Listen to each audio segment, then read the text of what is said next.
প্রিয় শিক্ষার্থী বন্ধুরা, আশা করি সবাই ভালো আছেন, সুস্থ আছেন, নিরাপদে আছেন। আজকে আমরা আলোচনা করব সিপিসির সর্বশেষ তিনটি টপিক। প্রথমেই টপিক 10। এখানে আছে revision, appeal revision and review. Appeal revision ও রিভিউ সংক্রান্ত তিনটি টপিকের কম্বিনেশনে একটি টপিক করা হয়েছে। তো আশা করি সবকিছু ঠিক আছে। আপনারা মনোযোগ সহকারে ক্লাসটি বোঝার চেষ্টা করবেন এবং কোথাও বুঝতে সমস্যা হলে যথারীতি হাত উত্তোলন করে আমাকে প্রশ্ন করতে পারবেন। তো প্রথম প্রশ্ন, যে আপিল হচ্ছে মূল মোকদ্দমার ধারাবাহিকতা, সংক্ষেপে আলোচনা করুন। এই প্রশ্নটার উত্তর প্রথমে আমরা দেখব। তাহলে আপিল মূল মোকদ্দমার ধারাবাহিকতা। মূল মোকদ্দমা মানে যে মোকদ্দমা প্রথমে ফাইলিং হলো বা শুট, শুট থেকে একটা রায় হলো, ফার্স্ট জাজমেন্ট। এই ফার্স্ট জাজমেন্টের বা রায়ের কোনো পক্ষ যদি রাজি না থাকে, মানে সংক্ষুব্ধ হয়, যে মেনে নিতে পারছেন না যে এই নিম্ন আদালতের রায় আমার পছন্দ না, তাহলে তিনি উচ্চ আদালতে আপিল করতে পারেন। তো যদি আপিল করা হয়, আপিলে যে আবার আরেকটা রায় আসবে, তো আপিলের রায় পরিবর্তন হতে পারে বা আগের রায়টা বহাল থাকতে পারে। তাই বলা হচ্ছে যে এই আপিলটা হচ্ছে মূল মোকদ্দমারই একটা ধারাবাহিকতা। আপিল কোনো নতুন ফ্রেশ কোনো কিছু নয়। এটা হচ্ছে এই লাইনের মূল বক্তব্য। মানে আপিলের মাধ্যমে নতুন মামলার সৃষ্টি হয় না, বরং মূল মামলারই সিদ্ধান্তকে পরিবর্তনের জন্য আপিল করা হয়। তো এই কথাটাই প্রথমে বলেছি যে আপিল কি। আপিল হলো উচ্চ আদালত কর্তৃক নিম্ন আদালতের সিদ্ধান্তের বিচারিক পর্যালোচনা।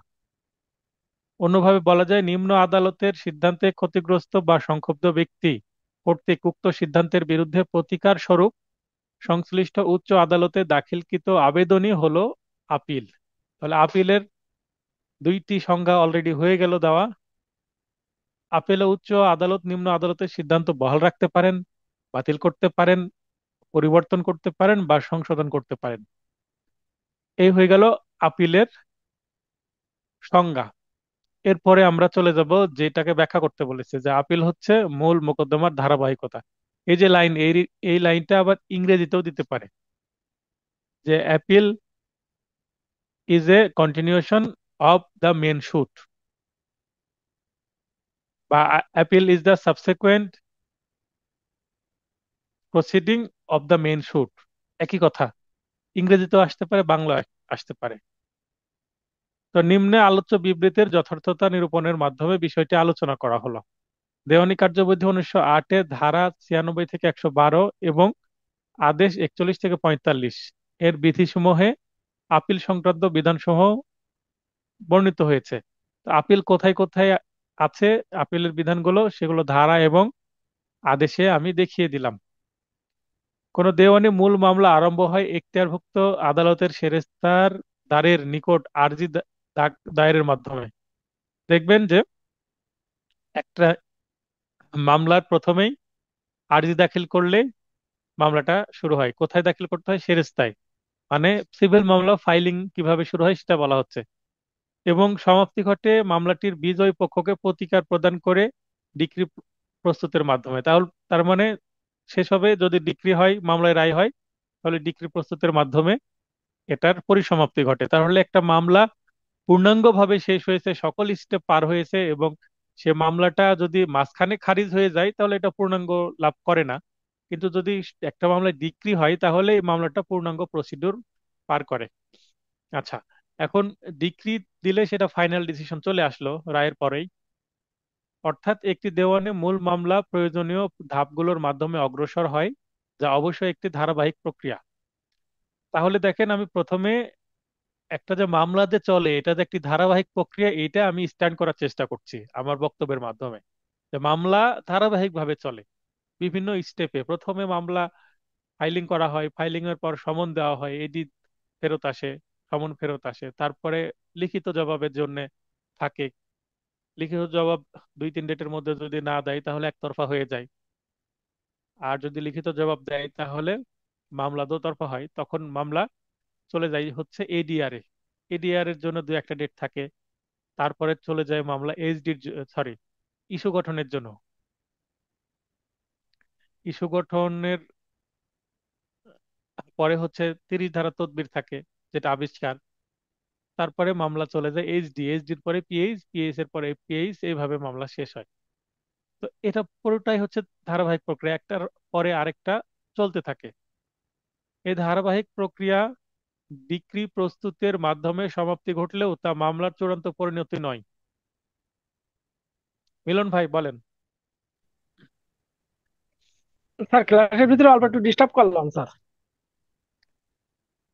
স্যার এই যে এই 30 ধারা তদবির এই সম্পর্কে অল্প একটু যদি বলতেন তাহলে একটু ভালো হতো স্যার। 30 ধারার তরবির হচ্ছে আবিষ্কার। মনে করেন বাদী পক্ষ দিয়েছে আর্জি, বিবাদী পক্ষ জি। দিয়েছে হচ্ছে লিখিত জবাব। কারণ জি। বাদীর আর্জি এবং লিখিত জবাবের ভিত্তিতে একটা ইস্যু গঠন করবেন, এক বা একাধিক ইস্যু গঠন করা হবে। ইস্যু গঠনের জি। পূর্বে 30 ধারা তদবিরে বেশ কিছু আসে, তার মধ্যে বাদীকে বলা হয় যে আপনি আরো কিছু দিবেন কিনা বা আপনি আর্জি সংশোধন করবেন কিনা, বিবাদীকে বলা হয় আপনি আরো কোনো কিছু যুক্ত করবেন কিনা বা লিখিত জবাব সংশোধন করবেন কিনা, বা আপনি এই কোর্টের যে ইস্যু গঠন, এই ইস্যু গঠনে হেল্প করার জন্য কোনো প্রশ্নমালা দাখিল করবেন কিনা। এটাকে বলে 30 ধারা তদবির। জি। জি। Thank you sir. Thank you. আচ্ছা, বিচারিক আদালতের প্রস্তুতকৃত ডিক্রি দ্বারা ক্ষতিগ্রস্ত বা সংক্ষুব্ধ পক্ষ ডিক্রিটির বিরুদ্ধে সংশ্লিষ্ট এখতিয়ারসম্পন্ন উচ্চ আদালতে প্রতিকার চাইতে পারে। তাহলে ডিক্রি দিয়ে দিলে কিন্তু সেটা শেষ হয়ে যায় না, কারণ নিম্ন আদালতের ডিক্রি কিন্তু ফাইনাল কোনো কিছু না। এর বিরুদ্ধে আপিল করার সুযোগ আছে। তার মানে মনে করেন যে এই একটা 7 তলা বিল্ডিং, আমি 4 তলায় এসে থেমে গেলাম, তো 4 তলায় শেষ না, আরো উপরে ওঠার সুযোগ আছে, সিঁড়ি বেয়ে হোক বা লিফটে দিয়ে হোক। তার মানে এই ডিক্রি, নিম্ন আদালত ডিক্রি দিল, এটা কিন্তু শেষ না, ওই আদালতের শেষ প্রক্রিয়া, কিন্তু এর উপরেও উচ্চ আদালতে যাওয়ার সুযোগ আছে। তার মানে ধারাবাহিক প্রক্রিয়ার সমাপ্তি কিন্তু, যদিও মনে হচ্ছে যে ডিক্রির মাধ্যমে হচ্ছে, কিন্তু এটা চূড়ান্ত না, মানে ফাইনাল না। কারণ এরপরেও আরো উচ্চ আদালতে গিয়ে ডিসিশন নেওয়া যেতে পারে। তাহলে বিচারিক আদালতের প্রস্তুতকৃত ডিক্রি দ্বারা ক্ষতিগ্রস্ত বা সংক্ষুব্ধ পক্ষ কর্তৃক প্রার্থিত এমন প্রতিকার যে আইনসঙ্গত পদক্ষেপের মাধ্যমে আরম্ভ হয়, তাই আপিল। আপিলের সংজ্ঞা উপরে বলেছি, ওই কথাটাই আরো একটু বিস্তারিত এখানে বলার চেষ্টা করা হয়েছে। তাহলে আপিল কিভাবে করে সেটা, এক্ষেত্রে একটি গুরুত্বপূর্ণ প্রতিকার হলো ডিক্রিটির জাবেদা নকল সংযুক্ত করে মেমোরান্ডাম অফ আপিল প্রস্তুত করে আইনজীবীর মাধ্যমে আপিল দায়ের করা। উক্তরূপে আপিল দায়েরের মাধ্যমে নতুন কোনো কজ অব অ্যাকশনের সৃষ্টি হয় না, বরং মূল মামলার কজ অব অ্যাকশন এবং বিচারিক বিষয় আপিল কার্যক্রমে অভিন্ন থাকে। তাহলে যেহেতু কোনো নতুন কজ অব অ্যাকশন সৃষ্টি হচ্ছে না, তাই এটা নতুন কোনো কিছু নয়, বরং যখনই আপিল দায়ের করা হবে তখন এলসিআর তলব করা হয়, নিম্ন আদালতের নথি তলব করা হয়। নিম্ন আদালতের নথি কেন তলব করা হয়? কারণ ওইটা থেকেই তো সৃষ্টি হয়েছে, এটা মানে উদ্ভব হয়েছে যে মামলা থেকে, সেই মূল মামলাটাকে এখানে অ্যাটাচ করে দেওয়া হয় আপিলে। তাহলে এই আপিলটা আসলে মূল মামলা থেকেই তৈরি হওয়া একটা কিছু, এটা নতুন কোনো কিছু নয়, কারণ নতুন কজ অফ অ্যাকশন নাই, তার মানে এটা নতুন ফ্রেশ কোনো কিছু নয়।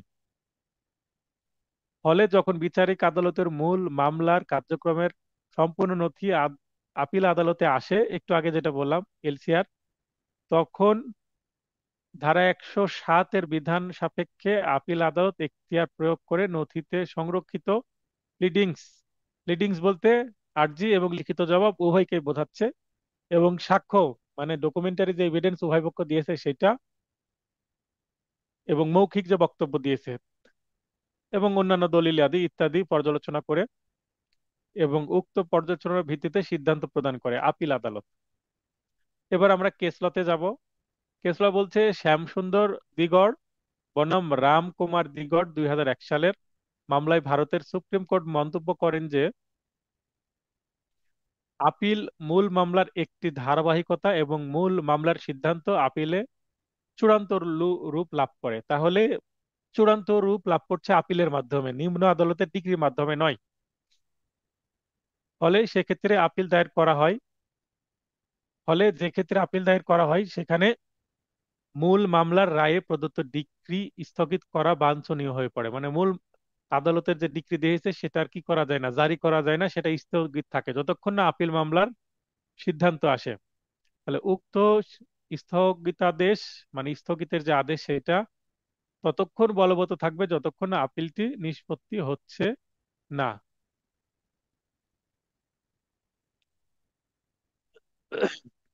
মহিউদ্দিন ভাই বলেছেন দিং ও গল কি একই কথা? গল বলে, হ্যাঁ, গং। দিং এবং গং একই কথা। দিং মানে দিগড়, গং মানে এখানে মানে প্লুরাল, আদার্স। এন্ড আদার্স মানে দিগড়, মানে আরো আছে বলতে একই কথা। হ্যাঁ, আপনার বক্তব্য যেটা জানতে চাচ্ছেন সেটা হচ্ছে একই কথা। এরপর আমরা কনক্লুশনে যাব। তাহলে এই মামলা, এই প্রশ্নের উত্তরে এই যে কেস ল, এই কেস লটা দেওয়াটা কি বাধ্যতামূলক? কারণ কেস ল না দিলে আপনি নম্বর পাবেন না, কারণ এখানে ধারা বা আদেশে খুব একটা কিছু নাই। তাই এটা বানিয়ে লিখতে হচ্ছে এবং আমাদের কেস লয়ের হেল্প নিতে হচ্ছে। উপরোক্ত আলোচনায় দেখা যায় যে ডিক্রি প্রস্তুতের মাধ্যমে আপাত দৃষ্টিতে কোনো মূল মামলা সমাপ্তি ঘটে না বলে মনে হলেও তা মামলার চূড়ান্ত পরিণতি নয়। আচ্ছা, ডিক্রি প্রস্তুতের মাধ্যমে আপাত দৃষ্টিতে কোনো মূল মামলা সমাপ্তি ঘটে বলে মনে হলো, মনে হচ্ছে যে ডিক্রি পেয়ে গেছি, মামলা শেষ। যে ডিক্রি পেলে সে তো খুব মজায় আছে। কিন্তু অপরপক্ষ যদি আপিল করে দেয় তাহলে মজা বা আনন্দ শেষ। আবার উকিল ফি দিতে হবে, আবার শুনানি করতে হবে, আবার ঝামেলাই, মানে ঝুলে থাকলো মামলা। হলেও তা মামলা চূড়ান্ত পরিণত নয়। এ কথা এর আগে বলেছি, কিন্তু এবার ফাইনাল স্টেটমেন্ট দিচ্ছি বা কনক্লুশন করছি, তা একটু ভিন্ন আঙ্গিকে উপস্থাপন করেছি। বরং সংক্ষুব্ধ পক্ষ কর্তৃক আপিল দায়েরের মাধ্যমে মূল মামলার ধারাবাহিক প্রক্রিয়ায় আরেকটি ধাপ যুক্ত হয়। তাহলে দেখেন, আমি এটা প্রমাণের চেষ্টা করছি যে মূল মামলা তো একটা ধারাবাহিক প্রক্রিয়া, আপিলও এই ধারাবাহিক প্রক্রিয়ার একটা ধাপ। তাহলে কি আমার বক্তব্য প্রমাণ হয়ে গেল? অতএব বলা যায় যে আপিলে পরিচালিত আপিল আদালতের কার্যক্রম ভিন্ন কিছু নয়, বরং মূল মোকদ্দমার ধারাবাহিকতা। আচ্ছা, এখানে দেখেন একটা শব্দ আছে, আমি এটা রেড হাইলাইট করছি, আপিলে। এখানে আপিলের পরে আপনারা আপিল কথাটা না লিখে লেখেন আপিল আদালতে পরিচালিত। এই আপিল আদালতে লিখলে এই সেন্টেন্সটা আরো চমৎকার হচ্ছে। আপিল আদালতের ক্ষমতা ও কার্যাবলী। আপিল আদালতের ক্ষমতা আছে হচ্ছে ধারা 107-এ, কোনো মোকদ্দমা চূড়ান্তভাবে নিষ্পত্তি করা। নিম্ন আদালত চূড়ান্তভাবে নিষ্পত্তি করতে পারলো না, তাই আপিল আদালতে চূড়ান্তভাবে নিষ্পত্তি করতে হবে। তারপরে কোনো মোকদ্দমা পুনরায় প্রেরণ করা। পুনরায় প্রেরণ ব্র্যাকেটে লিখে নিতে পারেন রিমান্ড। পুনরায় প্রেরণকে সিভিল কোর্টের ভাষায় রিমান্ড বলা হয়, মানে নিম্ন আদালতে আবার প্রেরণ করে দিতে পারে। বিচার্য বিষয় গঠন এবং সেগুলো বিচারের জন্য প্রেরণ করা। তার মানে রিমান্ডে পাঠাবে, কিন্তু বিচার্য বিষয়ের মধ্যে যদি ভুল থাকে, নিম্ন আদালত ভুল করে, তাহলে আপিল আদালত বিচার্য বিষয়গুলো ঠিকভাবে গঠন করে দিবেন এবং আবার পাঠাই দিবেন রিমান্ডে, আবার সাক্ষ্য প্রমাণ নেওয়ার জন্য। অতিরিক্ত সাক্ষ্য প্রমাণ গ্রহণ করা অথবা গ্রহণের নির্দেশ দেওয়া। আদালত, উচ্চ আদালত চাইলে, আপিল আদালত চাইলে অতিরিক্ত সাক্ষ্য প্রমাণ নিতে পারে, পিডাব্লিউ ডিডাব্লিউ নিতে পারেন, এবং নিজে না নিয়ে আবার নিম্ন আদালতকেও নির্দেশ দিতে পারেন যে আরো কিছু সাক্ষ্য নেওয়া হোক। এই চারটা বেসিক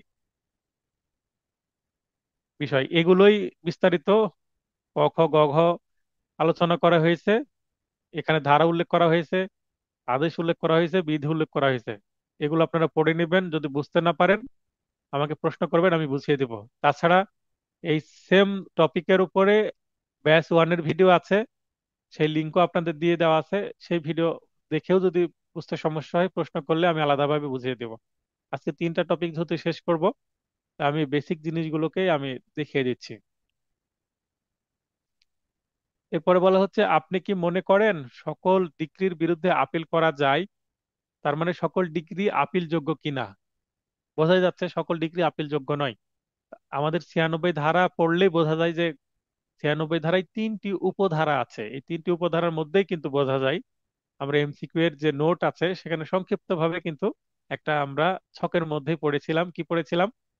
একে বলা হচ্ছে অত্র কার্যবিধির কোনো কোনো অংশে অথবা বর্তমানে প্রচলিত অন্য কোনো আইনে স্পষ্টত নিষেধ না থাকলে, মানে যদি বলা হয় যে এই ডিগ্রির বিরুদ্ধে আপিল করা যাবে না, এরকম যদি নিষেধ না থাকে তাহলে মূল এখতিয়ার সম্পন্ন কোনো আদালতের সকল প্রকার ডিক্রির বিরুদ্ধে আপিল শ্রবণের ক্ষমতা সম্পন্ন আদালতে আপিল দায়ের করা যাবে। তার মানে নিষেধ না থাকলে সকল ডিক্রি আপিলযোগ্য। এটা হচ্ছে মূল স্টেটমেন্ট এই বক্তব্যের, মানে এই 1 নম্বর পয়েন্টের। 2 নম্বর উপধারে বলা হচ্ছে একতরফা মূল ডিক্রি হতেও আপিল দায়ের করা যাবে। তার মানে এক্সপার্টে যে ডিক্রি বা একতরফা ডিক্রি সেটার বিরুদ্ধে আপিল চলে। 3 নম্বরে তাহলে 1 আর 2 আপিল চলবে, আর 3 নম্বরে আপিল চলবে না। 3 নম্বরে কি বলছে?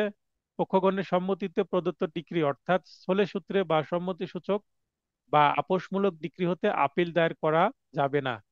তার মানে উভয় পক্ষ মিলে যে সিদ্ধান্ত নিয়েছে, যেটাকে সোলেনামা বলে, উভয় পক্ষ বলে যে হ্যাঁ আমরা দুই পক্ষ আমরা পরস্পরের সাথে পরামর্শ করে আমরা মেনে নিয়েছি, একটা সোলের ডিক্রিতে উভয় পক্ষের বাদী এবং বিবাদীগণের স্বাক্ষর থাকে, বাদী এবং বিবাদীগণের অ্যাডভোকেটের স্বাক্ষর থাকে, এবং সেটা আদালতে দাখিল করা হয়।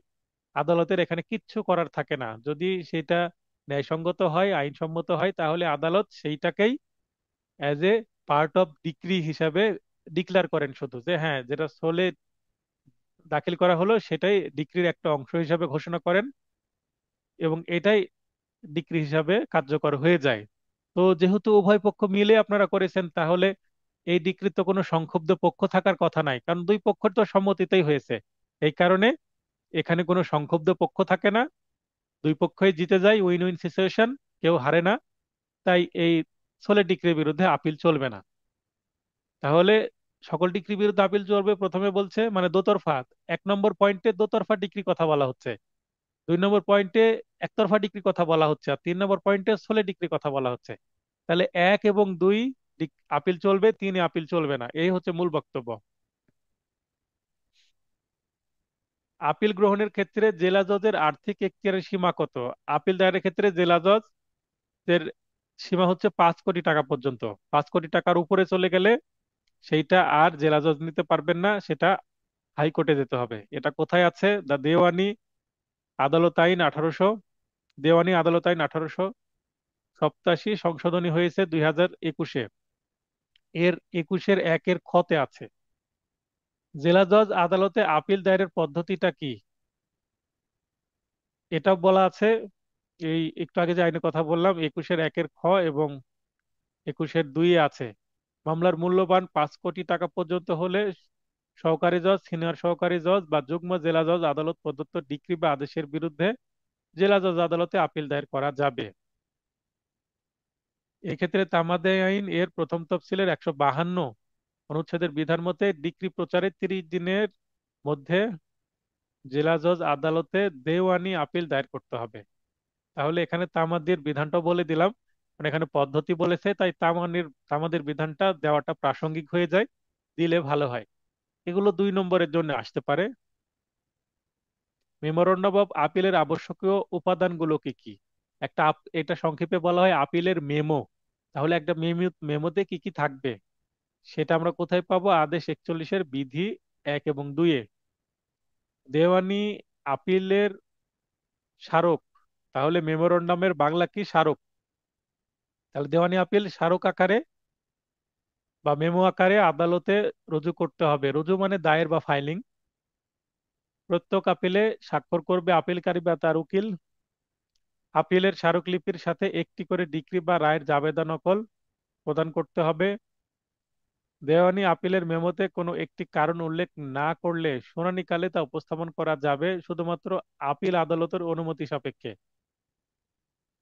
যেমন একটা প্রাসঙ্গিক জিনিস মনে পড়ে গেল, বিভাগীয় অতিরিক্ত বিভাগীয় কমিশনার রাজশাহী, রাজস্ব মানে অতিরিক্ত বিভাগীয় কমিশনার এর আদালত, মানে রাজস্ব বিভাগ যেটা, সেইটা রাজশাহীতে আছে, বিভাগীয় একটা কমিশন। তো নওগাঁ থেকে একটা আপিল মামলা আমার কাছে আসছে, সেটা আমি প্রায় 6 মাস হয়ে গেল। আমি দ্বিতীয় ডেটে জবাব দিয়েছি আপিলের, মানে লিখিত যুক্তিতর্ক দাখিল করেছি।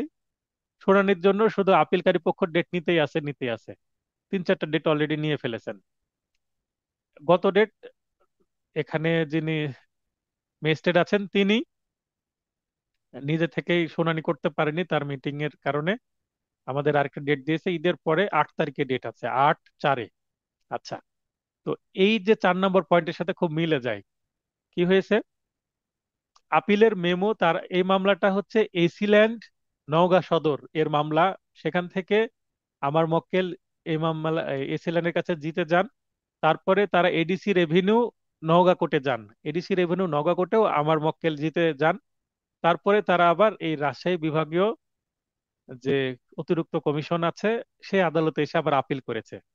এই আপিলে তারা যে আপিলটা দিয়েছে, আপিলের মেমোতে যা যা আছে, এই যে কারণ উল্লেখ না করলে, তো যারা যা যা কারণ উল্লেখ করেছে এর পরেও তারা আবার গত ডেটে আরেকটা লিখিত আর্গুমেন্ট দিয়েছে আপিলকারী। তো লিখিত আর্গুমেন্টের সাথে তাদের যে মেমো, এর মানে বলতে গেলে 50% মিলবে না পয়েন্ট, মানে নতুন পয়েন্ট নিয়ে আসছে, পুরাতন পয়েন্ট কিছু বাদ দিয়েছে। তো এইটা তো আইনে আছে, আমি আগামী দিন এই আইনটা দেখিয়ে দিব যে তারা এই বেশি নিয়ে আসতে পারবে না, আদালত অনুমতি না দিলে এটা আসবে না। তারা আপিল করার সময় এটা কেন যুক্ত করলো না, এবং তারপরে শুনানির কাছে অতিরিক্ত নিয়ে আসছে। আপিল আদালত যদি অনুমতি না দেয় এই বিষয়ে তারা কথাই বলতে পারবে না, বা কথা বললেও তাদের খুব একটা লাভ হবে না। তাই তাদের উচিত ছিল আপিল করার সময় সতর্কভাবে মেমোটা রেডি করা। তার মানে তাদের মেমোতে অনেক দুর্বলতা আছে। আমি আশা করছি এখানেও আমরা জিতে যাব, কারণ বিগত 2টা কোর্টে আমরা যেহেতু জিতেছি, এই কোর্টেও জিতবো।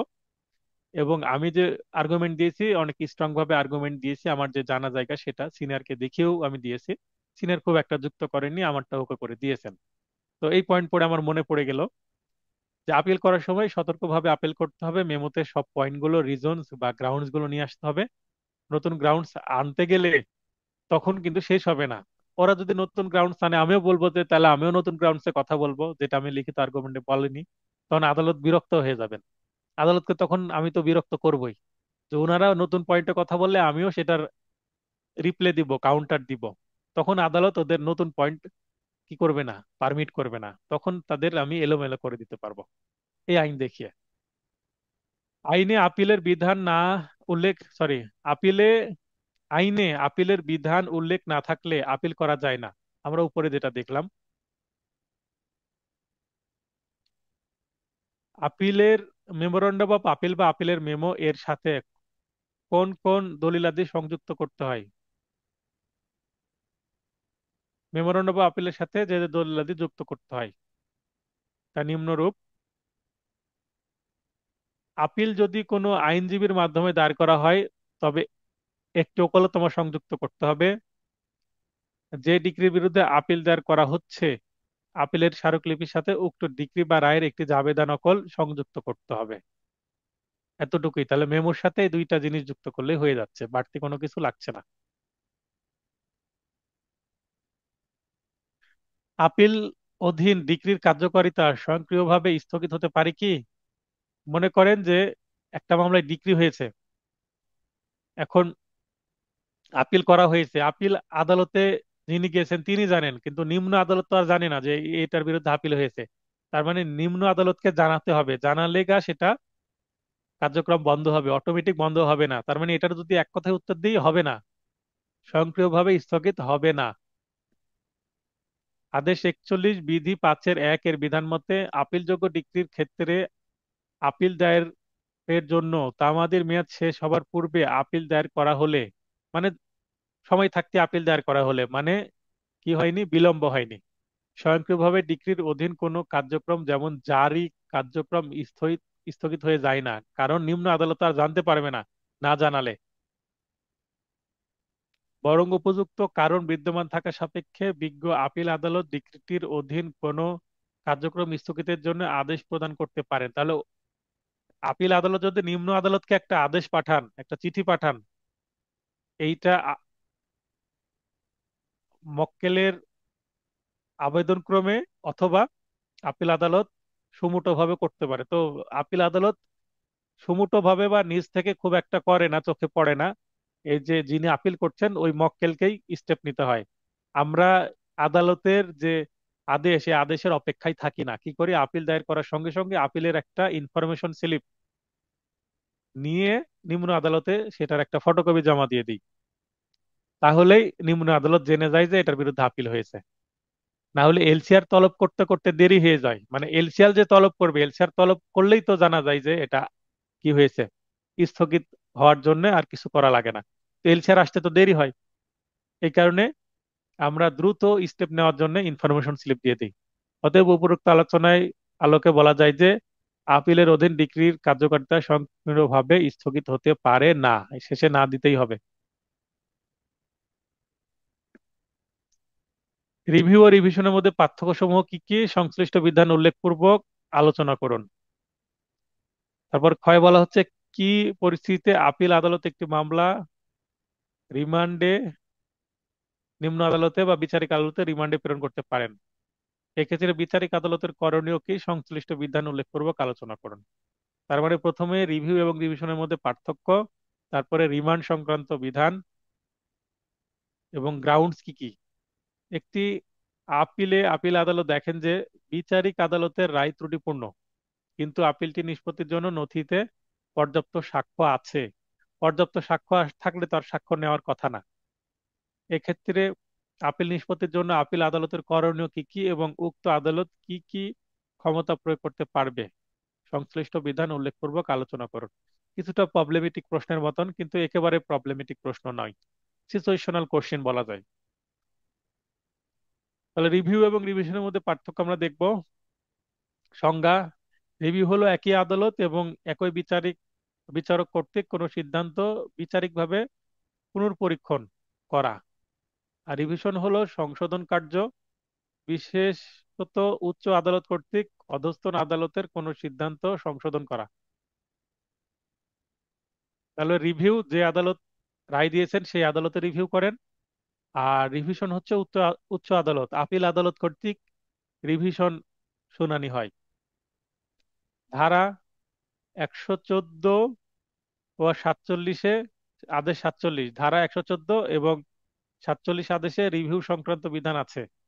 অপরদিকে রিভিশন সংক্রান্ত বিধান শুধুমাত্র 115 ধারায় আছে। হেতুবাদ মানে রিভিউ করার গ্রাউন্ডস এবং রিভিশন করার গ্রাউন্ডস কি। আদেশ 47-এর 1 এবং 114 ধারার বিধান অনুসারে যে কোনো সংক্ষুব্ধ ব্যক্তি রিভিউ আবেদন করতে পারে। কি কি হেতুবাদে? তিনটি কারণ বা হেতুবাদে। হেতুবাদ বলতে গ্রাউন্ডস বা রিজনস বা কারণ, যে সকল ডিক্রি বা আদেশের বিরুদ্ধে আপিলের বিধান আছে কিন্তু কোনো আপিল করা হয়নি। আপিল করা যদি না হয়, আপিলযোগ্য ডিক্রি বা আদেশের বিরুদ্ধে রিভিউ করা যাবে। যে সকল ডিক্রি বা আদেশের বিরুদ্ধে আপিলের অনুমতি নেই, সেখানেও রিভিউ করা যাবে। আর স্মল ক্লজেস কোর্ট, স্বল্প এখতিয়ার সম্পন্ন আদালত এর রেফারেন্সে প্রদত্ত সিদ্ধান্তের বিরুদ্ধে রিভিউ করা যাবে। তাহলে রিভিউ তিন ক্ষেত্রে করা যায়। অন্যদিকে 115 ধারাতে রিভিশনের কারণ বলা আছে, যে সকল ডিক্রি বা আদেশের বিরুদ্ধে আপিলের বিধান নেই। আপিলের যদি বিধানই না থাকে তাহলে তো বাধ্যতামূলকভাবে রিভিশনেই যেতে হবে। যেমন আমরা এসআর অ্যাক্টের 9 ধারায় আপিল করার সুযোগ নাই, তাহলে আমাদের বাধ্য হয়ে রিভিউই করতে হয়, সরি রিভিশন করতে হয়। নিম্ন আদালত আইনগত ভুল করার কারণে ডিক্রি বা আদেশে ভুল হয়েছে, তখন রিভিশন করা যায়। উক্ত ভুলের কারণে ন্যায় বিচার ব্যর্থ হলে রিভিশন করা যায়। তাহলে তিনটা তিনটা করে গ্রাউন্ড দেওয়া আছে। ইখতিয়ার সম্পন্ন আদালত, ডিক্রি বা আদেশ প্রদানকারী আদালত রিভিউ ক্ষমতা প্রয়োগ করতে পারে। তার মানে যে আদালতের রায় সে আদালতে রিভিউ হবে। সংজ্ঞার মধ্যেই আমরা যেটা দেখেছি ওইটা আবার এখানে রিপিট করছি, তাহলে একটা পয়েন্ট বেড়ে গেছে। অন্যদিকে হাইকোর্ট বিভাগ ও জেলা জজ রিভিউ ক্ষমতা প্রয়োগ করতে পারে। তামাদির মেয়াদ: জেলা জজ আদালত বা হাইকোর্ট বিভাগে 90 দিনের মধ্যে রিভিউ করা যায়। অন্যদিকে হাইকোর্ট বিভাগে 90 দিন এবং জেলা জজের 30 দিনের মধ্যে রিভিশন দায়ের করা যায়। আমলে গ্রহণ: শুধুমাত্র সংক্ষুব্ধ ব্যক্তির আবেদন ক্রমে আদালত রিভিউ আবেদন শুনতে পারে। সউদ্যোগে আদালতের এমন আবেদন শুনানি করার কোনো সুযোগ নেই। তার মানে সউদ্যোগে মানে সুমোটো হয়ে আদালত নিজের রায় কখনো রিভিউ করে না। রিভিউ সবসময় আবেদনের ভিত্তিতেই হয়। অন্যদিকে সংক্ষুব্ধ ব্যক্তির আবেদন ক্রমে ও সউদ্যোগে হাইকোর্ট বিভাগ রিভিশন ক্ষমতা প্রয়োগ করতে পারেন। হাইকোর্টের কাছে কেউ না গেলেও হাইকোর্টের কোনোভাবে যদি দৃষ্টিগোচরে আসে কোনো ন্যাশনাল ইস্যু বা কোনো বড় একটা বিষয়, হাইকোর্ট ইচ্ছা করলে কি করতে পারেন, নিম্ন আদালতের কোনো রায় রিভিউ করতে পারে।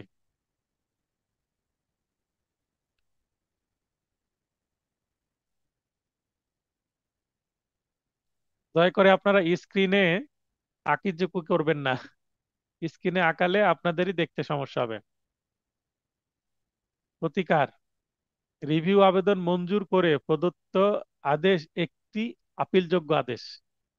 তাহলে রিভিউয়ে যদি কোনো সিদ্ধান্ত আসে, সেই সিদ্ধান্তের বিরুদ্ধে কিন্তু আপিল করা যাবে। অন্যদিকে রিভিশন ক্ষমতা প্রয়োগ করে প্রদত্ত আদেশ একটি আপিল অযোগ্য আদেশ, তবে উক্ত ক্ষেত্রে দ্বিতীয় রিভিশন দায়ের করার সুযোগ আছে। তার মানে রিভিশন যেটার থেকে তৈরি হয় সেখানে তো আপিল করার সুযোগই থাকে না। তাহলে রিভিশনের সিদ্ধান্তের বিরুদ্ধে তো আপিলে যাওয়া তো ইলজিক্যাল। তাহলে রিভিশন থেকে সেকেন্ড রিভিশন হতে পারে, আর রিভিউ থেকে আপিল হতে পারে।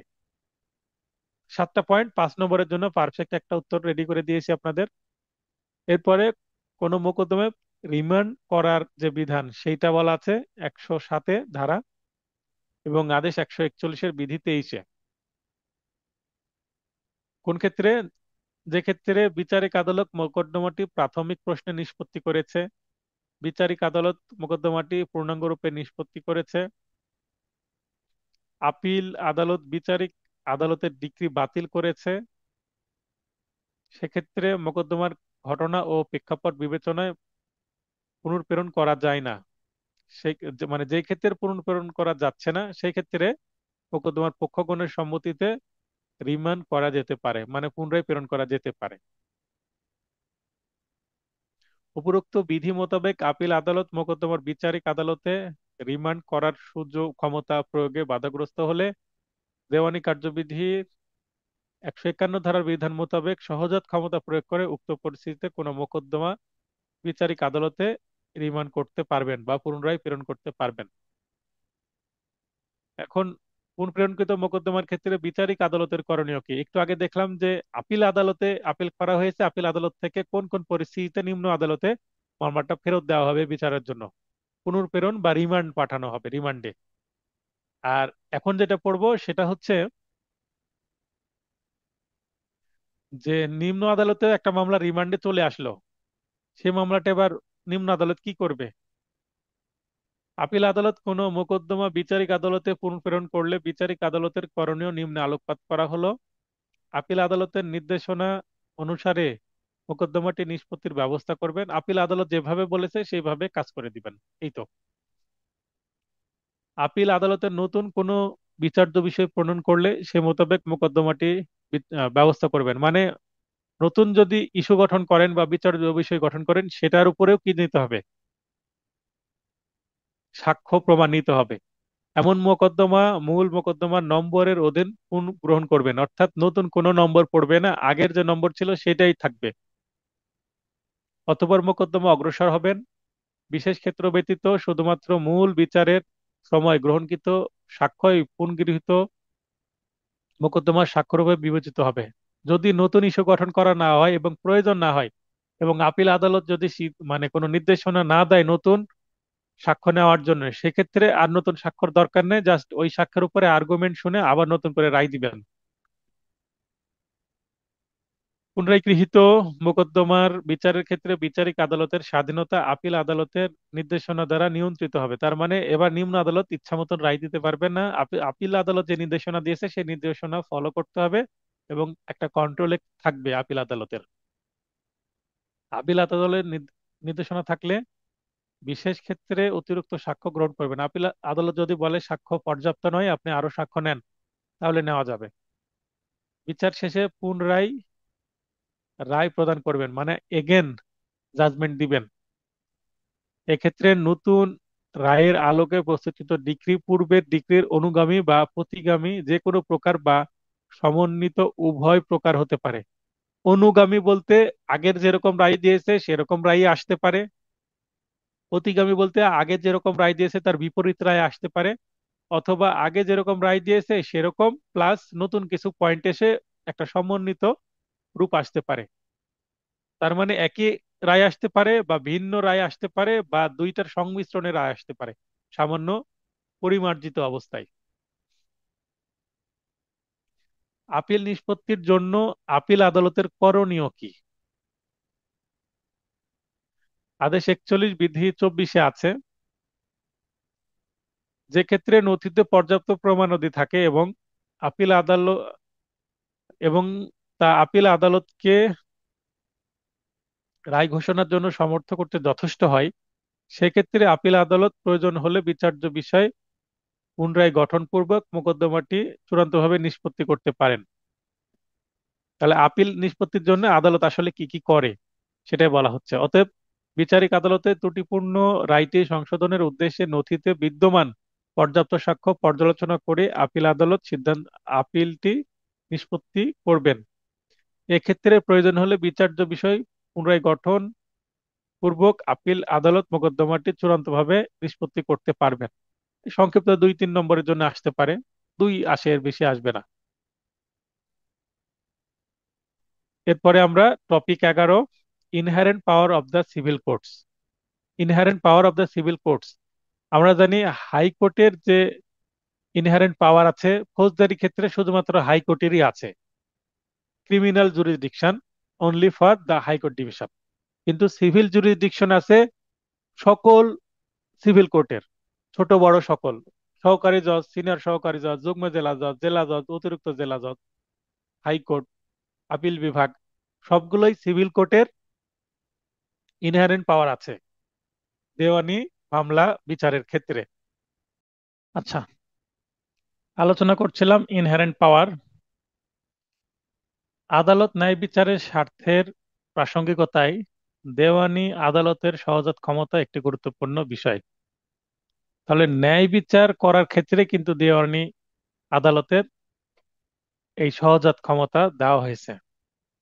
ফৌজদারি আদালতকে কিন্তু ন্যায় বিচারের ক্ষেত্রে দেওয়া হয়েছে, কিন্তু সামান্য পার্থক্য আছে দুইটা আদালতের ইনহেরেন্ট পাওয়ারের ক্ষেত্রে। এটি আদালতের একটি অলিখিত ক্ষমতা যা প্রয়োগের মাধ্যমে আদালত ন্যায় বিচার নিশ্চিত করতে পারেন। অলিখিত ক্ষমতা কেন বলা হচ্ছে, যদিও এখানে ধারায় আছে, কারণ কি কি ক্ষমতা আছে সেইটা কি করা নাই, ফিক্সড করা নাই, জাস্ট দু একটা নির্দেশনা দেওয়া আছে এবং একটা আনলিমিটেড ক্ষমতা দেওয়া হয়েছে এখানে, এই কারণেই অলিখিত বলা হচ্ছে। সহজাত ক্ষমতা বলতে কি বুঝি? ন্যায় বিচার নিশ্চিত করতে আইন ও আদালতের সৃষ্টি, প্রচলিত সাধারণ আইনে বিচার কার্যক্রম পরিচালিত করতে গিয়ে অনেক ক্ষেত্রে দেখা যায় ন্যায় বিচার ব্যাহত হচ্ছে এবং বিকল্প ন্যায় বিচার প্রতিকার দেওয়া সম্ভব হচ্ছে না, বিকল্প ন্যায়সঙ্গত প্রতিকার দেওয়া সম্ভব হচ্ছে না। এক্ষেত্রে আদালতের দায়িত্ব হচ্ছে সাধারণ আইনের বিধিমালা অগ্রাহ্য করে ন্যায় বিচার নিশ্চিত করতে যে কোনো আদেশ প্রদান করা। তার মানে সাধারণ বিধি যদি প্রয়োগ করা হয় তাহলে হয়তোবা ন্যায় বিচার নিশ্চিত করা যাচ্ছে না, তাহলে বাধ্য হয়ে কিছুটা ভিন্ন রূপ আদেশ দিয়ে ন্যায় বিচার নিশ্চিত করা যেতে পারে। এটা সকল মামলার ক্ষেত্রেই করা হয় না, বিশেষ ক্ষেত্রে বিশেষ মামলায় প্রয়োগ করা হয়। আর এটা করা হয় আদালতের সহজাত ক্ষমতা প্রয়োগের মাধ্যমে। সহজাত ক্ষমতা রক্ষণ বা savings inherent power of court, এই যে সেভিংস ইনহেরেন্ট পাওয়ার কোর্ট, এটাই কিন্তু 151 ধারার হেডিং বা শিরোনাম। Nothing in this court shall be deemed to limit or otherwise affect the inherent power of the court to make such orders as to be necessary for the ends of justice or to prevent abuse of process of the court। এটা হচ্ছে এই ধারার provision, অর্থাৎ এই আইনের কোনো বিধানই বিচারের স্বার্থে অথবা আদালতের কার্যপ্রণালীর অপব্যবহার রোধ করার জন্য প্রয়োজনীয় আদেশ দানের ক্ষেত্রে আদালতের সহজাত ক্ষমতাকে সীমাবদ্ধ বা অন্যভাবে খর্ব করবে বলে বিবেচিত হবে না। অর্থাৎ এখানে আনলিমিটেড একটা পাওয়ার দেওয়া হয়েছে, আদালতের হাতকে অনেক লম্বা করা হয়েছে এখানে। দেওয়ানি কার্যবিধি 1908-এর 151 ধারার বিশ্লেষণ, তো এই ধারায় তো এতটুকুই বলা আছে, আর কিছু নাই। তো বিশ্লেষণ করলে আমরা কি পাই? 151 ধারা আদালতকে নতুন কোনো ক্ষমতা প্রদান করেনি। এই ধারা শুধুমাত্র আদালতের সহজাত ক্ষমতাকে সুরক্ষিত করেছে। যেদিন আদালতের সৃষ্টি সেদিন থেকে উক্ত আদালতের সহজাত ক্ষমতা বিদ্যমান। আদালতের সহজাত ক্ষমতার উৎস কোনোভাবেই দেওয়ানি কার্যবিধির 151 ধারা নয়। তার মানে 151 ধারায় জাস্ট আনলিমিটেড ক্ষমতা দেওয়া হলো, মানে সীমাবদ্ধতা, বিষয়টাকে সীমাবদ্ধ না, এটা জাস্ট স্মরণ করে দিচ্ছে 151 ধারা। তার মানে আদালতের যে সহজাত ক্ষমতার যে সোর্স বা উৎস সেটা কিন্তু 151 ধারা না, নয়। বরং 151 ধারায় জাস্ট হাতটাকে বড় করলো। তাহলে হাতটা তৈরি হচ্ছে কোথায়? আদালতের লম্বা হাত। 151 ধারায় বলা হয়েছে যে দেওয়ানি কার্যবিধিতে বিদ্যমান কোনো বিধানই আদালতের সহজাত ক্ষমতাকে সংকুচিত বা খর্ব করবে না। অর্থাৎ এই ধারার মাধ্যমে আদালতের সহজাত ক্ষমতাকে সীমাবদ্ধ আইনের বিধান দ্বারা স্বীকৃতি স্বীকৃতি দেওয়া হয়েছে। সহজাত ক্ষমতার উৎস হলো আইন ও আদালত। কারণ আইন ও আদালতের সৃষ্টি হচ্ছে ন্যায় বিচার নিশ্চিত করার জন্য। তাহলে প্রচলিত যে দেশে আইন আছে সেই আইন থেকেই সহজাত ক্ষমতা আসবে, এবং আদালতের নিজস্ব যে কার্যবিধান, অর্থাৎ উচ্চ আদালত যে সিদ্ধান্তগুলো দিচ্ছেন সেই আদালতের সিদ্ধান্ত থেকে সহজাত ক্ষমতা আসতে পারে। সেদিক থেকে বিবেচনা করলে আদালতে মামলার বিভিন্ন পর্যায়ে বিভিন্ন আবেদনের ক্ষেত্রে সহজাত ক্ষমতার আইনি ভিত্তি হিসাবে 151 ধারার যে উদ্ধৃতি দেওয়া হলো তা ভুল বলেই প্রমাণিত হয়। এটা কেন বলছি? 151 ধারায় যেটা আসছে ভুল বলে প্রমাণিত হয়, মানে জাস্ট এতটুকু বলা হচ্ছে, কিন্তু এতটুকু না, এর বাইরেও অনেক কিছু আছে সেটা বলা হচ্ছে। 151 ধারা অনুযায়ী নিম্নোক্ত দুইটি ক্ষেত্রে আদালতের সহজাত ক্ষমতা প্রয়োগ করে যে কোনো আদেশ দেওয়া যাবে। এই যে এখানে দুইটা ক্ষেত্রের কথা বলা হচ্ছে, যে ন্যায় বিচার নিশ্চিত করার জন্য এবং আদালতের কার্যপ্রণালীর অপব্যবহার রোধ করার জন্য। এই যে দুইটি ক্ষেত্র বলা আছে তো 151 ধারায়, এই দুইটি ক্ষেত্রের বাইরেও যে কোনো ক্ষেত্রে আদালত কিন্তু এই সহজাত ক্ষমতা বা ইনহেরেন্ট পাওয়ার প্রয়োগ করতে পারেন বা করেন। বাস্তবে সেটা আমরা হতে দেখি। যেমন আগামী রবিবারে আমি 151 ধারা একটি দরখাস্ত করব। সমস্যা হচ্ছে আমার মক্কেল,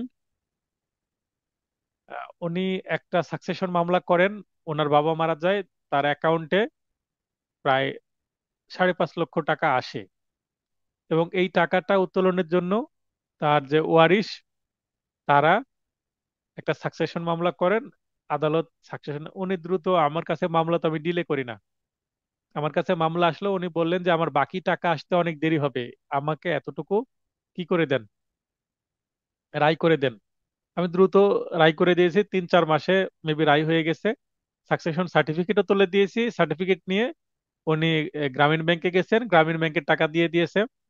তারপরে উনি সংশ্লিষ্ট সোনালী ব্যাংকে গেছেন, সোনালী ব্যাংকে বলছে যে আপনার আর কিছুদিনের মধ্যে বাকি টাকা চলে আসবে, আপনি একবারে পুরো টাকা তোলেন, আপনি এই বারে বারে তুললে আমাদের সমস্যা, আমরা এভাবে টাকা দিব না, একটা অসুবিধা আছে। তখন ওই টাকা তুলতে পারিনি বা তুলেনি। এখন আমাকে কি করতে হবে? বর্তমানে ওনার অ্যাকাউন্টে আরো প্রায় 10.5 লক্ষ টাকা, মানে টোটাল 17 লক্ষ টাকার মতন চলে আসছে।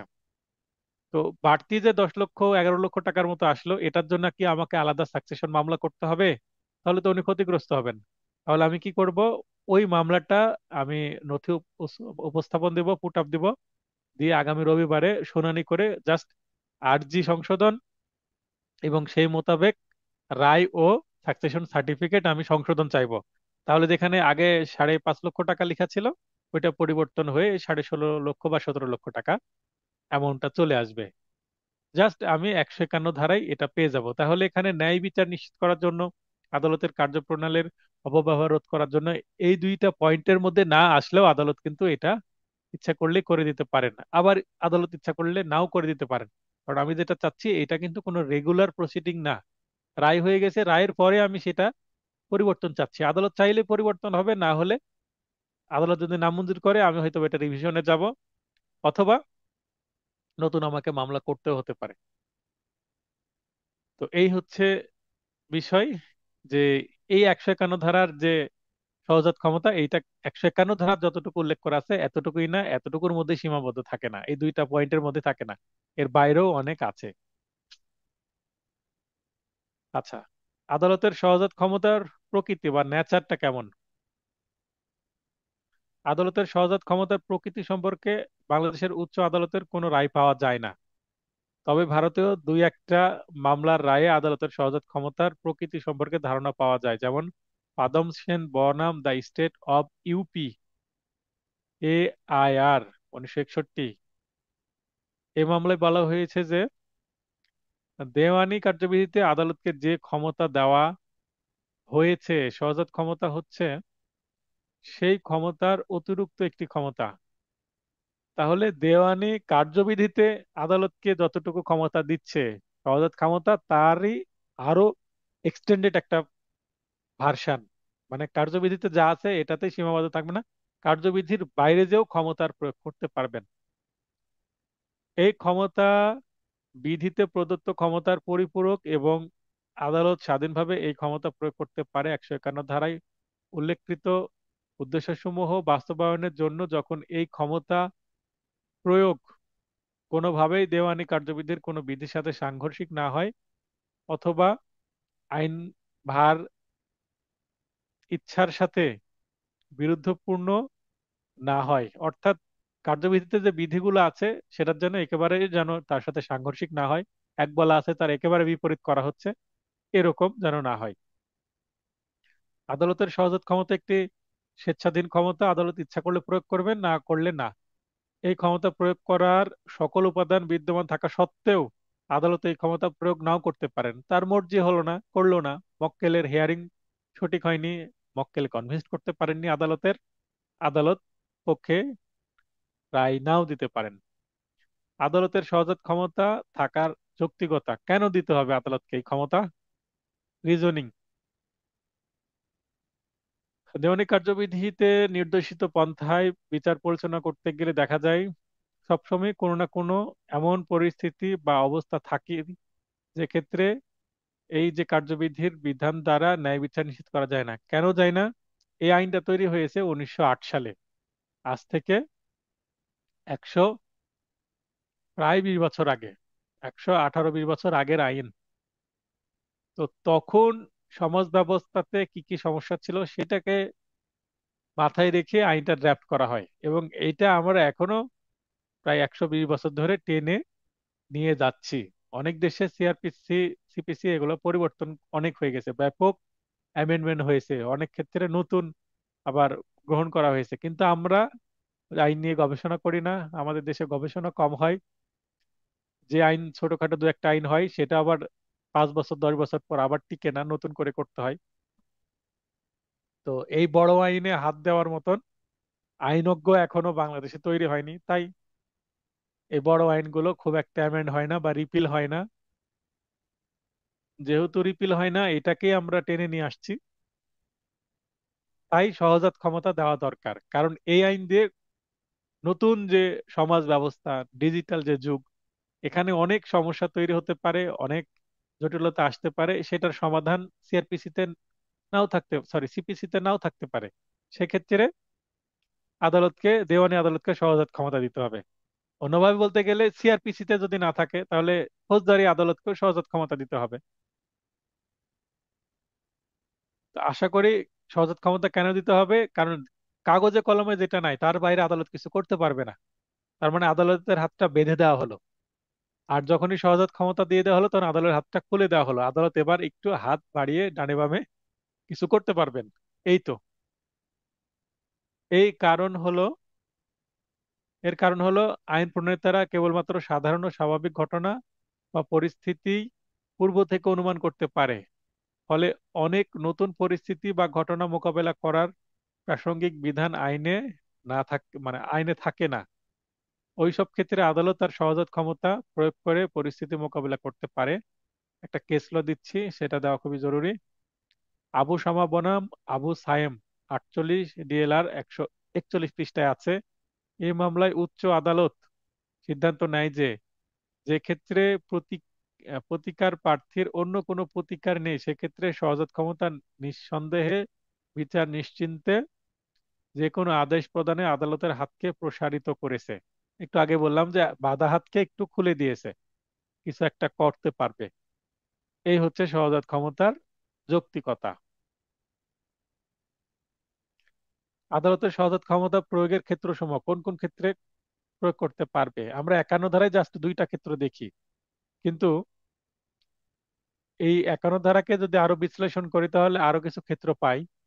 একত্রে মামলা গ্রহণ করার আদেশ প্রদান করতে পারে, ন্যায় বিচারের স্বার্থে আদালত নিজ প্রদত্ত আদেশ স্থগিত রাখতে পারে, পাল্টা মামলা নিবারণের আদেশ প্রদান করতে পারে। পাল্টা বানানে ল ট যুক্ত হবে।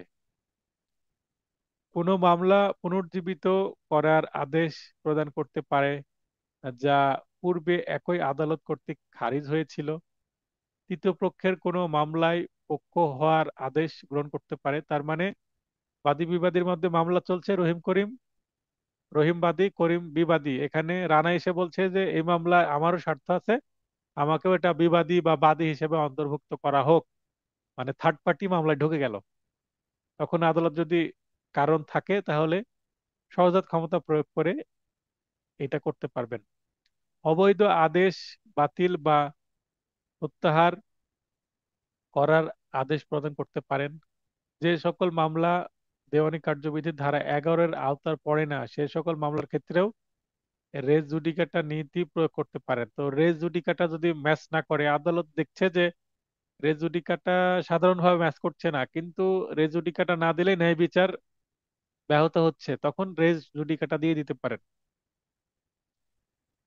144 ধারার বিধান ব্যতীত ব্যতিরেকে পুনরুদ্ধার আবেদন গ্রহণ করতে পারেন। তাহলে 144 ধারায় পুনরুদ্ধারের কথা বলা হয়েছে, কিন্তু এইটা ছাড়াও তিনি পুনরুদ্ধার করতে পারেন। এছাড়াও আরো অনেক ক্ষেত্রে আদালত ন্যায় বিচারের স্বার্থেও আদালতের কার্যপ্রণালী এখানে, এই যে আদালতের কার্যপ্রণালী রোধ, এখানে কার্যপ্রণালীর অপব্যবহার কথাটা যুক্ত হবে। কার্যপ্রণালীর অপব্যবহার রোধ কথাটা আপনারা লিখে নেন। রোধ করার জন্য সহজাত ক্ষমতা প্রয়োগ করতে পারেন। পারে আছে, পারেন যুক্ত করে দিলে ভালো হয়, আপনি করে বললে ভালো হয় আদালতকে।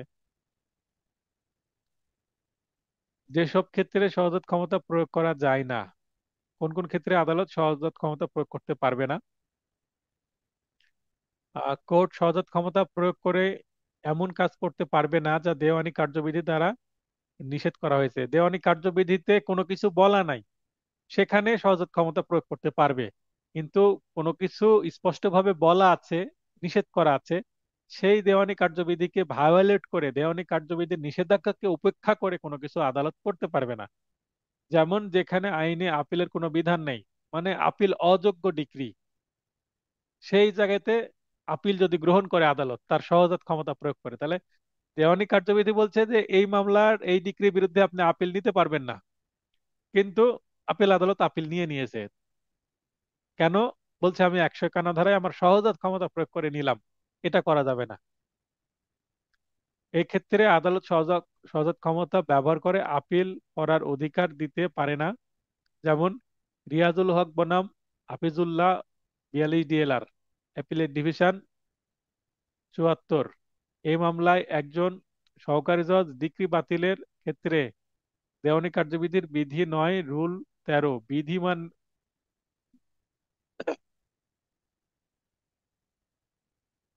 দেওয়ানি কার্যবিধির এখানে বিধি 9 হবে না, আদেশ 9 বা অর্ডার 9 রুল 13 এর গ্রাউন্ড। তাহলে এখানে বিধি না হয়ে অর্ডার লিখে দেন, অর্ডার 9 রুল 13 এর গ্রাউন্ড সমূহ অগ্রাহ্য করে যথাযথ ক্ষমতার আশ্রয় নেয়। সহজাত ক্ষমতার আশ্রয় নেয় মানে এখানে আদেশ 9 এবং বিধি 13-তে যেটা বলা আছে সেই গ্রাউন্ডস গুলো অগ্রাহ্য করে সেটাকে বৃদ্ধাঙ্গুল দেখিয়ে সহজাত ক্ষমতার আশ্রয় নিয়ে বলছে আমি এটা করব এই মামলায়। তাহলে এই বিষয়ে আপিল বিভাগ সিদ্ধান্ত নেয় যে উক্ত বিচারক সহজাত ক্ষমতা প্রয়োগ করতে পারে না, যেহেতু সে আইনের সুনির্দিষ্ট বিধির আওতায় কাজ করেছিল। তার মানে এখানে সহকারী জজের বিরুদ্ধে হাইকোর্টে গেছে, হাইকোর্ট থেকে সেটা আবার অ্যাপিলেট ডিভিশনে গেছে, অ্যাপিলেট ডিভিশনে এসে সহকারী জজের যে সহজাত ক্ষমতা প্রয়োগ করে যে সিদ্ধান্ত নিয়েছেন সেটা বাতিল করে দিয়েছে। যে ক্ষেত্রে আদালতের সহজাত ক্ষমতা ব্যবহার করলে আইনের প্রতিষ্ঠিত সাধারণ নীতিমালার সাথে সংঘর্ষ বাধার সম্ভাবনা থাকে, সেক্ষেত্রে সহজাত ক্ষমতা প্রয়োগ করা যাবে না। উদাহরণস্বরূপ, বাংলাদেশ শিল্প ব্যাংক বনাম Bangladesh hotel limited 38 DLR appellate division ৭৭ পৃষ্ঠা। এই মামলায় বাংলাদেশ সুপ্রিম কোর্টের আপিল বিভাগ বলেন যে, যদিও ১৫১ ধারায় ব্যবহৃত ন্যায় বিচারের স্বার্থে এই কথার মাধ্যমে আদালতের বিস্তৃত ক্ষমতাকে স্বীকৃতি দেয়, তথাপি এটা মনে করার কারণ নেই যে, মানে আদালতের হাত বড় করে দিচ্ছে। তারপর এটা মনে করা যাবে না যে আদালত প্রতিষ্ঠিত কোনো নীতিকে, মানে সেটেল প্রিন্সিপাল অফ ল, যেটা সেটেল হয়ে আছে সবাই যেটা মানে, সেটাকে অগ্রাহ্য করে আদেশ দিতে পারে। তার মানে হাত বড় করা হয়েছে বলে তিনি যা খুশি তাই করবেন, তা করা যাবে না। যেখানে বিচার বি- আহ, বিচার প্রার্থীর দেওয়ানি কার্যবিধির অন্য কোনো বিধিতে প্রতিকার দেওয়া সম্ভব, মানে বিধিতে প্রতিকার এক জায়গায় বলাই আছে, সেখানে তিনি না যে সহজাত ক্ষমতা ব্যবহারের জন্য আদালতে আবেদন করছেন, সেক্ষেত্রে আদালত সহজাত ক্ষমতা প্রয়োগ করবেন না। আইনের স্পষ্ট ও বাধ্যতামূলক বিধিমালাকে অগ্রাহ্য করে সহজাত ক্ষমতা ব্যবহার করা যাবে না। যেমন, কোনো আদালতের এখতিয়ার থাকা সত্ত্বেও সহজাত ক্ষমতা ব্যবহার করে এখতিয়ার নেই, এই মর্মে আর্জি ফেরত পাঠানো যাবে না। যে মামলার আমি আদালতে দিলাম, আমার কজ অফ অ্যাকশন ঠিক আছে, আমার কোর্ট ফি ঠিক আছে, তারপরে আদালতের আর্থিক এখতিয়ার ঠিক আছে, আদালতের স্থানীয় এখতিয়ার ঠিক আছে, আদালতের সাবজেক্ট ম্যাটারও ঠিক আছে, একটা পিওর সিভিল কেস অপ্র মামলা আমি ফাইলিং করলাম, সহকারী জজ বলছে যে এটা আমার সহজাত ক্ষমতা বলে এই মামলা আমি নিব না, আপনার মামলা আমার ব্যবহার, মানে আপনার মামলা আমি আমার আদালতে চালাবো না, আমার ইচ্ছা নাই, আমার সহজাত ক্ষমতা আমি প্রয়োগ করিলাম বলে ফেরত দিয়ে দিল। অযৌক্তিক একটা সিদ্ধান্ত। তাই এক্ষেত্রেও করা যাবে না, যেটা আদালতের সাধারণ নিয়ম সেটার তিনি বাইরে চলে যাচ্ছেন, তাহলে কি হবে? হবে না। এটা কোনো বিশেষ ক্ষেত্র না। সহজাত ক্ষমতা হচ্ছে যেখানে আইনে কোনো কিছু পাওয়া যাচ্ছে না, আদালত একটা কিং কর্তব্য বিমূঢ় হয়ে গেছে, কি করব বুঝে পাচ্ছেন না, তখন তার বিবেক ব্যবহার করে সহজাত ক্ষমতা প্রয়োগ করবেন, এবং সেটা অবশ্যই যৌক্তিক হবে। যে ক্ষেত্রে প্রতিকার প্রার্থী প্রতিকার চাইতে অনেক দেরি এবং অবহেলা করেন, সেক্ষেত্রে আদালত সহজাত ক্ষমতা ব্যবহার করার ক্ষেত্রে অনেক বেশি নিরুৎসাহিত হবেন। মানে সহজাত ক্ষমতা প্রয়োগ করতে পারতেন যদি সঙ্গে সঙ্গে আসতো, কিন্তু যিনি আসছেন আদালতে তিনি অনেক দেরি করে আসছেন, দেরি করে আসার কারণে আর সহজাত ক্ষমতা প্রয়োগ করবেন না, মানে নিরুৎসাহিত হবেন। তো এই 5টি ক্ষেত্রে সহজাত ক্ষমতা প্রয়োগ করার যাবে না। পরিশেষে আমরা বলতে পারি যে আদালতের অন্তর্নিহিত ক্ষমতা প্রয়োগের বিষয়টি বেশ জটিল। উচ্চ আদালতের অনেক সিদ্ধান্ত রয়েছে যেখানে বলা হয়েছে যে, যেখানে প্রতিকার পাওয়ার বিধান আইনে রয়েছে সেখানে আদালতের সহজাত ক্ষমতা প্রয়োগ করা যাবে না। আবার অনেক রায়ে বলা হয়েছে যে, আইনের প্রতিকার পাওয়ার নির্দিষ্ট বিধান থাকা সত্ত্বেও আদালত অন্তর্নিহিত ক্ষমতা বলে ন্যায় বিচারের স্বার্থে প্রতিকার দিতে পারে। তো এই যে যেগুলো বললাম, এখানে কিন্তু কেস রেফারেন্স গুলো দেওয়া আছে। তো আপনাদের প্রশ্ন থাকতে পারে, এত বড় উত্তর কত নম্বরের জন্য আসতে পারে? 10 নম্বরের জন্য যদি আসে, এই উত্তরটাকে একটু কম বেশি করে লিখবেন, মানে কম করে লিখবেন। এর থেকে তার বেশি করতে বলছি না, অনেক বড় করে দেওয়া আছে। যদি 15 নম্বরের প্রশ্ন আসে তাহলে পুরোটাই লিখতে হবে। যদি 10 নম্বরের আসে এর থেকে একটু কম লিখবেন। আর 5 নম্বরের জন্য যদি আসে তাহলে অনেক পয়েন্ট ছেড়ে দিবেন, আরো কম করে লিখবেন। তো আমি পরীক্ষায় যদি দিই, মডেল টেস্টে বা ক্লাস টেস্টে, এটা 10 নম্বরের জন্যই দিব। এটাকে সামান্য আহ সংকলন করে আপনারা লিখতে পারবেন। এবার চলে যায় টপিক 12, ড্রাফটিং। সিপিসি থেকে যে ধরনের আরজি মুসাবিদা আসতে পারে, এখানে আমি 4টা মাত্র স্যাম্পল দেওয়া আছে। ঈদের পরে, মানে রমজানের পরে আপনাদের আবার ক্লাস সংখ্যা সপ্তাহে 2টা করে দিব, এবং যখন এমসিকিউ ক্লাস হয়ে যাবে, সরি এমসিকিউ পরীক্ষা হয়ে যাবে, এমসিকিউ ক্লাস শেষ হয়ে যাবে, শুধুমাত্র রিটেন ব্যাচ থাকবে, ওই সময় আবার 4 দিন বা 5 দিন করে দেব ক্লাস।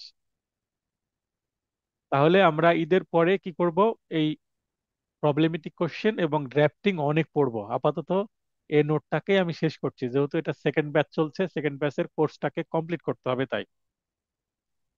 আরজি সংশোধনের জন্য দরখাস্ত মুসাবিদা, আরজি খারিজ আদেশ সরাসরি রদ রহিতকরণ মোকদ্দমায় পুনর্বহালের জন্য দরখাস্ত মুসাবিদা, রায়ের পূর্বে সম্পত্তি ক্রোকের জন্য মুসাবিদা, এবং অস্থায়ী নিষেধাজ্ঞার জন্য দরখাস্ত মুসাবিদা। দেখেন, দরখাস্ত মুসাবিদা, দরখাস্ত মুসাবিদা, দরখাস্ত মুসাবিদা, এখানে যতগুলো আছে সবগুলোই দরখাস্ত মুসাবিদা।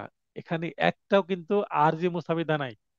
আরজি, আরজি বলতে মূল মামলা যখন শুরু হয় সেটা, আর দরখাস্ত হচ্ছে মূল মামলার আন্ডারে দরখাস্ত দেওয়া।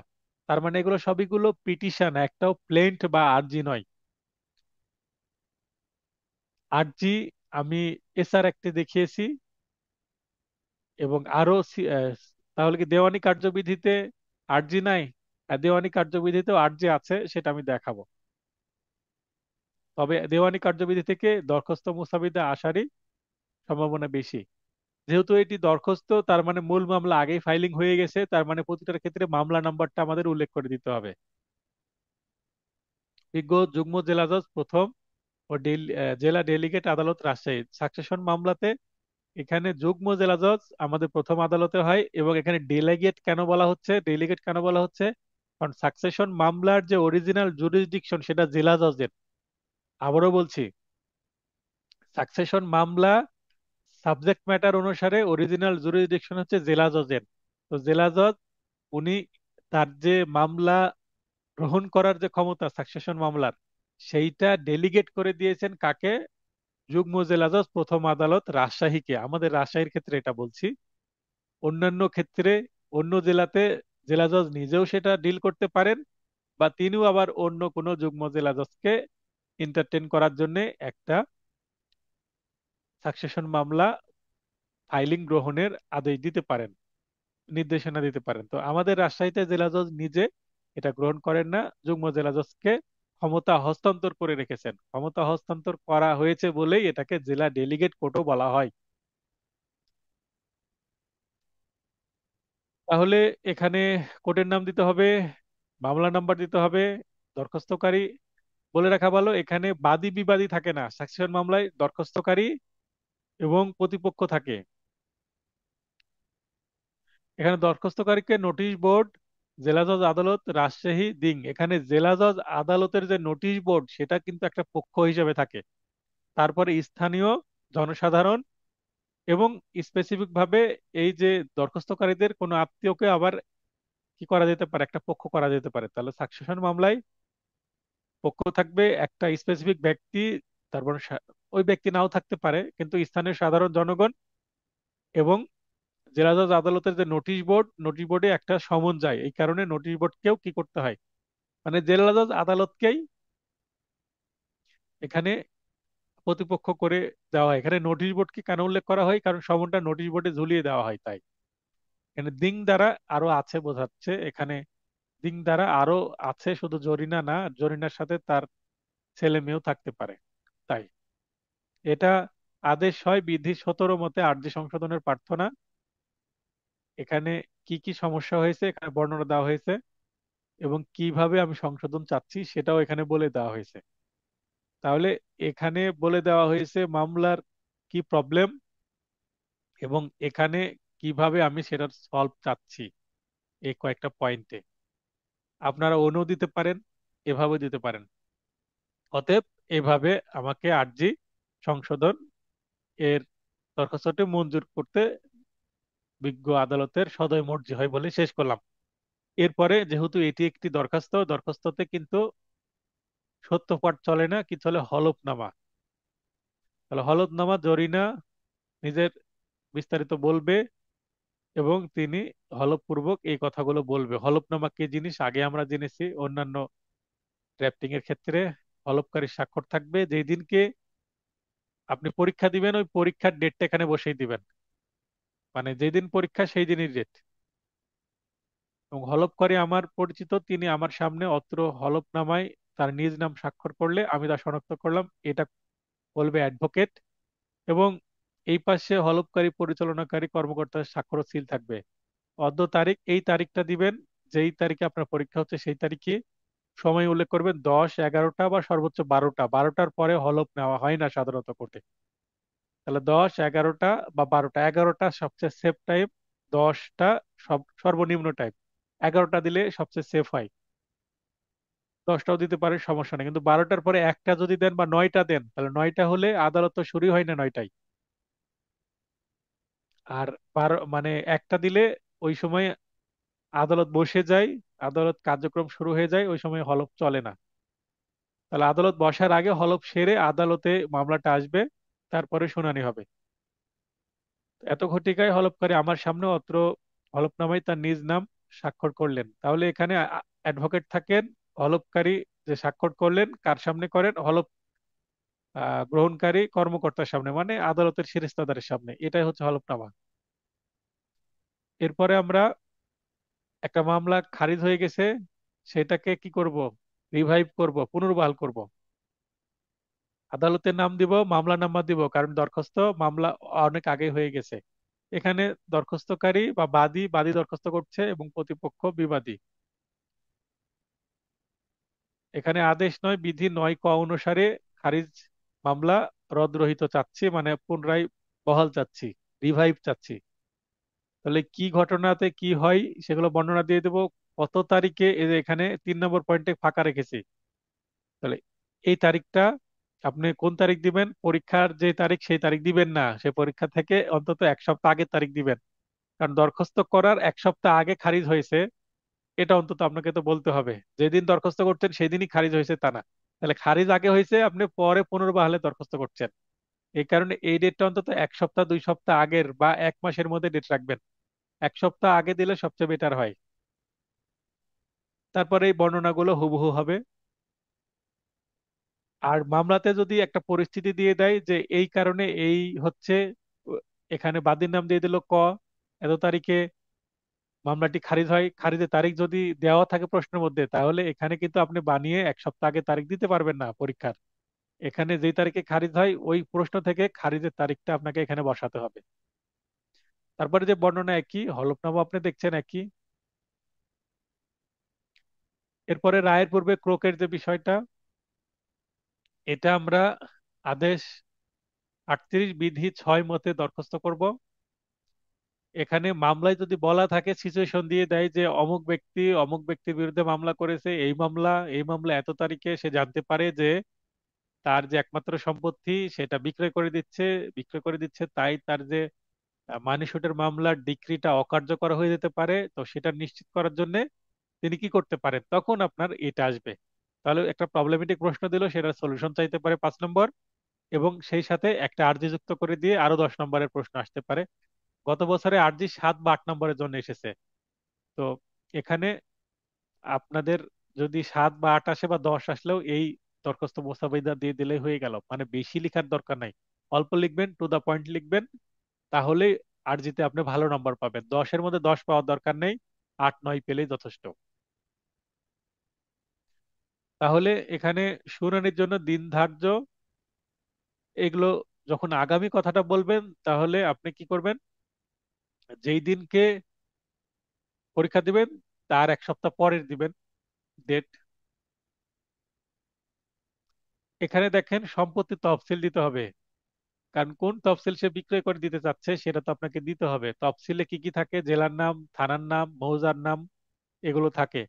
এখন আপনি যদি সম্পত্তির তফসিল বানিয়ে না দিতে পারেন, তাহলে আপনি জেলা ডট ডট দিয়ে দিবেন, থানা ডট ডট দিয়ে দিবেন, মৌজা ডট ডট দিয়ে দিবেন, জেল নং ডট ডট দিয়ে দিবেন, আরএস খতিয়ান নং, তারপর ডট ডট দিয়ে দিবেন। মানে কি কি থাকে একটা তফসিলে সেটা দিয়ে দিলেন। তারপর হালদাগ, তারপর ডট ডট দিয়ে দিলেন। মানে এই 200 লেখা দরকার নেই, 247 লেখা দরকার। জমি প্রকৃতি, এটা বাড়ি লিখে দিতে পারেন বা ভিটা লিখে দিতে পারেন বা ধানি লিখে দিতে পারেন বা পুকুর লিখে দিতে পারেন। জমির পরিমাণ উল্লেখ করে দিলেন। প্রশ্নে যদি উল্লেখ করা থাকে, তফসিল যদি উল্লেখ করা থাকে যে অমুক জেলার অমুক থানার অমুক মৌজার, তাহলে আপনাকে ওইটাই উল্লেখ করতে হবে এখানে। আর যদি প্রশ্নে উল্লেখ করা থাকে তাহলে আর ডট ডট দিলে হবে না। বললো চট্টগ্রাম জেলার ডাবল মোরিং মৌজার, বা থানার নাম উল্লেখ করে দিল এই থানার ডাবল মোরিং মৌজার, বা রাজশাহী জেলার বোয়ালিয়া থানার রামপুর মৌজার, তাহলে আপনাকে জেলা রাজশাহী, থানা বোয়ালিয়া, রামপুর মৌজাটা উল্লেখ করতেই হবে। আর প্রশ্নে উল্লেখ করা আছে, আপনি ডট ডট দিয়ে পার করে গেলে তো হবে না। তার মানে যিনি পরীক্ষার প্রশ্নের উত্তর দেখবেন, পরীক্ষার খাতা দেখবেন, তিনি বুঝতে পারবেন আপনি বুঝেন না এগুলো। যখন প্রশ্নের উল্লেখ নাই তখন আপনি ডট ডট দিয়ে পার করে দিলেন অথবা বানিয়ে আপনি দিলেন ইচ্ছা মতন। তবে হ্যাঁ, আরেকটা বিষয়, উপরে উপরে আদালতের নাম লিখলেন রাজশাহী, কিন্তু তফসিলে যে আবার সম্পত্তি লিখলেন চট্টগ্রামের, তাহলে হবে? হবে না, কারণ যেখানকার সম্পত্তি সেই আদালতেই তো মামলা হবে। তাই উপরে যদি রাজশাহী লিখে নিচে রাজশাহী আসবে, উপরে যদি খুলনা লেখেন নিচেও কিন্তু তফসিলও খুলনার দিতে হবে। তারপরে হলফনামা, হলফনামা কেমন সেটা তো আগে দেখালাম। এরপরে অস্থায়ী নিষেধাজ্ঞার দরখাস্ত। অস্থায়ী নিষেধাজ্ঞার দরখাস্ত করতে হয় একটা মামলার আন্ডারে, তার মানে এটাও একটা দরখাস্ত বা পিটিশন।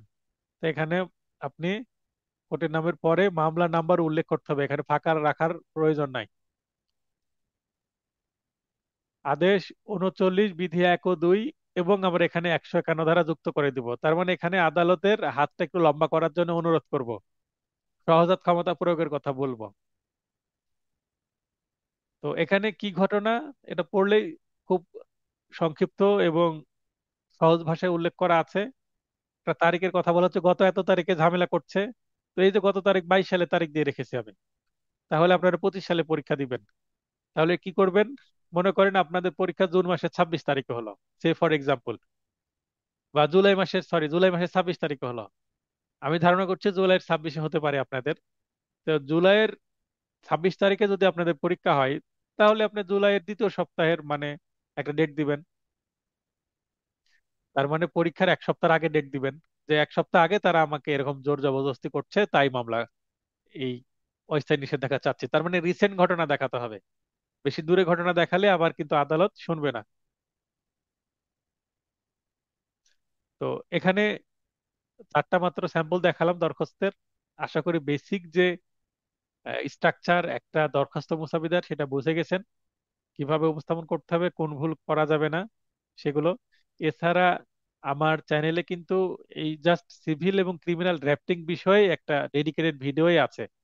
সেখানে সকল সিভিল ড্রাফটিং এবং সকল ক্রিমিনাল ড্রাফটিং নিয়ে আলোচনা করা হয়েছে, এসআর অ্যাক্ট, সিপিসি, সিআরপিসি সবকিছুই। তো সেটা আপনারা প্রয়োজনে দেখে নিতে পারেন, লিংক দেওয়া আছে পিডিএফ এর মধ্যে। আশা করি, না থাকলে বলবেন, আমি সেটা খুঁজে না পেলে আমি লিংক দিয়ে দিব গ্রুপে। আর আজকের ক্লাসের কারো যদি কোনো প্রশ্ন থাকে প্রশ্ন করেন, প্রশ্ন না করলে ক্লাসটি শেষ করি। আর আপনারা যারা ক্লাসে আছেন তাদের কাছে আমি মতামত জানতে চাচ্ছি। যেহেতু আমি এই যে রমজান মাসে আপনাদের আলাদা রুটিন দিইনি, জাস্ট বলে দিচ্ছি নেক্সট ক্লাস কবে হবে, কয়টায় হবে। তো সাধারণত আমি বৃহস্পতিবার ক্লাস নিচ্ছি 9টাতে। গতদিন 9:30 মেবি নিয়েছিলাম। তো 9টাতে ক্লাস নিব, কারণ একটু লং ক্লাস হলেও যেন আমাদের ডিলে না হয়। কারণ বেশি রাত হয়ে গেলে, ঘুমাতে দেরি হলে আবার আপনারা সেরে খেতে উঠতে পারবেন না, এটা একটা প্রবলেম। এই কারণে 9টায় রেখেছি। এখন বলেন যে এই যে সাবজেক্ট শেষ হয়ে গেল, আপনাদের পরীক্ষা নিচ্ছে না, এই রমজান মাসে লিখিত ব্যাচে পরীক্ষা নিব কিনা এটা সম্পর্কে মতামত দিবেন। আর আমি 2 দিনের মধ্যে চেষ্টা করছি যে পরীক্ষাটা নেওয়া হয়েছে সেটা রেজাল্ট দিয়ে দেওয়ার। আমি অলরেডি এমসিকিউ ব্যাচের যে পরীক্ষা নিয়েছিলাম সেটা রেজাল্ট দিয়ে দিয়েছি, লিখিত নিয়ে দিব, দিয়ে দিব। রমজান মাস আমারও এনার্জির একটা ঘাটতি হয় বোঝেন, তাই খাতা দেখতে সময় লাগে যথেষ্ট। তারপরে আমি খাতাগুলো ডাউনলোড করে রাখছি, সেগুলো খাতা দেখে আমি দিয়ে দেবো আশা করছি। তো আপনারা ক্লাস শেষে যারা অন্তত ক্লাসে আছেন বা ক্লাসে যারা নাই, এই ভিডিওটা দেখবেন যখন ইউটিউবে, তখন আপনাদের যদি মনে হয় যে পরীক্ষা নেওয়ার দরকার আছে রমজান মাসে, তাহলে পরীক্ষা নেন, অথবা নেওয়ার দরকার নেই মন্তব্য করবেন। আর কারো যদি প্রশ্ন থাকে মেসেজ করে দিবেন, আমি দিনে প্রয়োজনে তাকে উত্তর দিয়ে দেবো। সবার সুস্বাস্থ্য কামনা করে ক্লাসটি শেষ করছি। শুভরাত্রি।